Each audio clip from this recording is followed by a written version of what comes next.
ನಾಳೆ second P U C Kannada February 28 exam ಇದೆ. Question paper ತುಂಬ ಟಫ್ ಬರ್ತಾ, ಈಸಿ ಬರ್ತಾ, ಏನು ನಾಳೆ ಕಾಪಿ ಚೀಟಿ ಏನಾದರೂ ನಡೆಯುವಂಥ ಸಾಧ್ಯತೆ ಇರುತ್ತಾ, ಇನ್ನು ತುಂಬ ಸ್ಟ್ರಿಕ್ಟ್ ಮಾಡ್ತಾರಾ ಎಕ್ಸಾಮನ್ನು?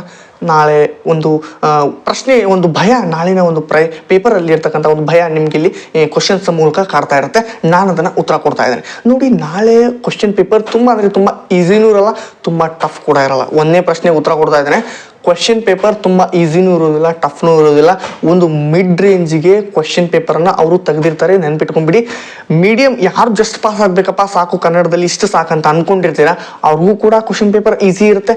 ಮಿಡ್ ರೇಂಜಿಗೆ ಒಂದು 40ರಿಂದ 45, 50 ಮಾರ್ಕ್ಸ್ ಬಂದರೆ ಆ ರೀತಿ ಕ್ವಶನ್ ಪೇಪರನ್ನು ಸೆಟ್ ಮಾಡಿರ್ತಾರೆ. ಇಲ್ಲ 80 ಔಟ್ ಆಫ್ 80 ಕನ್ನಡದಲ್ಲಿ ಮಾಡಬೇಕು ಅಂತ ಅನ್ಕೊಂಡಿರ್ತಾರಲ್ಲ ಟಾಪರ್ ವಿದ್ಯಾರ್ಥಿಗಳು, ಅವ್ರಿಗೂ ಕೂಡ ಅದೇ ರೀತಿ ಸೇಮ್ ಕ್ವಶನ್ ಪೇಪರ್ 3 ಜನಕ್ಕೆ ಅನುಗುಣವಾಗಿ ಅವರು ಕ್ವಶನ್ ಪೇಪರನ್ನು ತೆಗೆದಿರ್ತಾರೆ. ತುಂಬ ಈಸಿನೂ ಇರೋದಿಲ್ಲ, ತುಂಬ ಟಫ್ನೂ ಇರೋದಿಲ್ಲ. ಯಾರು ಜಸ್ಟ್ ಪಾಸಿಂಗ್ ಮಾರ್ಕ್ಸಿಗೋಸ್ಕರ ಹೊಡೆದಾಡ್ತಾ ಇದ್ದೀರಾ ಅವ್ರಿಗೋಸ್ಕರ ಅದು ಈಸಿನೇ ಇಟ್ಟಿರ್ತಾರೆ. ಆಲ್ಮೋಸ್ಟ್ ಕ್ವಶನ್ ಪೇಪರ್ 3 ಮಾದರಿ ಪ್ರಶ್ನೆ ಪತ್ರಿಕೆಗಳನ್ನ ಒಳಗೊಂಡೇ ಬಂದಿರುತ್ತೆ. ನೀವು ತಲೆ ಕೆಡಿಸ್ಕೊಳ್ಳುವಂಥ ಅವಶ್ಯಕತೆ ಇಲ್ಲ, ಈಸಿ ಇರುತ್ತೆ. ನಾಳೆ ಕ್ವಶನ್ ಪೇಪರ್ ಈಸಿ ಇರುತ್ತೆ.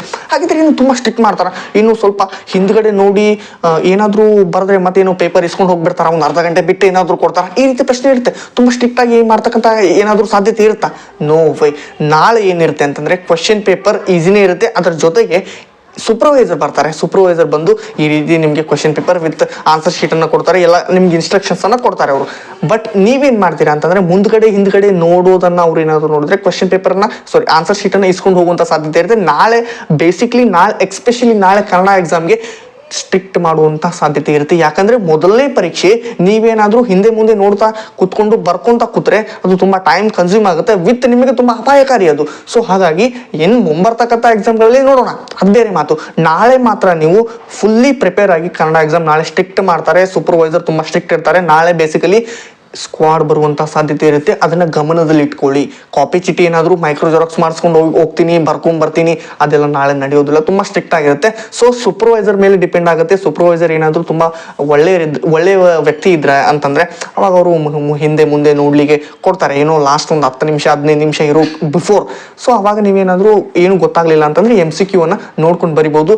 ಕೆಲವೊಂದಿಷ್ಟು ಸೆಂಟರ್ಗಳಲ್ಲಂತೂ ಅವರೇ ಒಂದು ವಿದ್ಯಾರ್ಥಿಗಳಿಗೆ ಸಹಾಯ ಆಗಲಿ, ನಮ್ಮ ವಿದ್ಯಾರ್ಥಿಗಳಿಗೆ ಕ್ಲಾಸಸ್ ಏನು ನಡೆದಿಲ್ಲ ಅಂತ MCQ ಪ್ರಶ್ನೆಗಳನ್ನ ಹೇಳ್ಕೊಟ್ಟು ಹೋಗುವಂತಹ ಸಾಧ್ಯತೆಯೂ ಇರ್ತಕ್ಕಂಥದ್ದು. ಅದು ನಾನೆಲ್ಲ ಹೇಳಲ್ಲ, ಬಟ್ ಒಂದು ರಿಯಾಲಿಟಿ ಈ ಗ್ರಾಮೀಣ ಭಾಗದಲ್ಲಿ ಇರ್ತಕ್ಕಂಥ ವಿದ್ಯಾರ್ಥಿಗಳಿಗೆ ಆ ರೀತಿ ಆಗ್ತಕ್ಕಂಥದ್ದು. ಸೊ ನಾಳೆ ತುಂಬಾ ಎಕ್ಸಾಮ್ ಸ್ಟ್ರಿಕ್ಟು ನೋಡಿಲ್ಲ. ನಾಳೆ ಎಕ್ಸಾಮ್ ಆಲ್ಮೋಸ್ಟ್ ಸ್ಟ್ರಿಕ್ಟ್ ನಡೆಯಲ್ಲ. ಸೊ ಒಂದು ಮಿಡ್ ರೇಂಜಿಗೆ ಇರುತ್ತೆ. ಸ್ಟ್ರಿಕ್ಟ್ ಅಂತಂದ್ರೆ ನೀವು ಕಾಪಿ ಚೀಟಿ ಮಾಡಬೇಡಿ, ಅವ್ರು ಏನಾದರೂ ಹೇಳ್ಕೊಟ್ರೆ ಸುಲಭವಾಗಿ ಬರ್ಕೊಂಬಿಡಿ, ಇಷ್ಟೇ ನಮ್ಮ ನಿಮ್ಮ ಮಧ್ಯೆ ಇರ್ತಕ್ಕಂಥ ಮಾತು. ಇದಿಷ್ಟು ಈ ಒಂದು ವಿಡಿಯೋದಲ್ಲಿ. ನಾಳೆ ಕ್ವಶನ್ ಪೇಪರ್ ಈಸಿ ಇರುತ್ತೆ. ಸೂಪರ್ವೈಸರ್ ಮೇಲೆ ಡಿಪೆಂಡ್ ಆಗುತ್ತೆ ಯಾವ ರೀತಿ ಸ್ಟ್ರಿಕ್ ಆಗುತ್ತೆ. ಏನಂದ್ರೆ ಕಾಪಿ ಚೀಟಿ ನಡೆಯೋದಿಲ್ಲ. ಮುಂಬರ್ತಕ್ಕಂಥ ಎಕ್ಸಾಮ್ಗಳಲ್ಲಿ ನೋಡೋಣ. ಹಿಂದೆ ಮುಂದೆ ನೋಡ್ಕೊಂಡು ಏನಾದರೂ ಬರೀತೀರಂತಂದ್ರೆ ಸಿಕ್ಕೊಂಬೇಡಿ, ಕ್ವಶನ್ ಪೇಪರ್ನ ಆನ್ಸರ್ ಶೀಟನ್ನು ತೊಗೊಂಡು ಹೋಗ್ಬಿಡ್ತಾರೆ ಅರ್ಧ ಗಂಟೆ ಮಟ್ಟಿಗೆ. ಸೊ ಇದಿಷ್ಟು ಈ ಒಂದು ವಿಡಿಯೋದಲ್ಲಿ. ಮತ್ತೆ ಮುಂದಿನ ಒಂದು ಇನ್ಫಾರ್ಮೇಟಿವ್ ವಿಡಿಯೋಗೋಸ್ಕರ ನಾನು ತೊಗೊಂಡ್ಬರ್ತೀನಿ ನಿಮಗೋಸ್ಕರ. Thank you.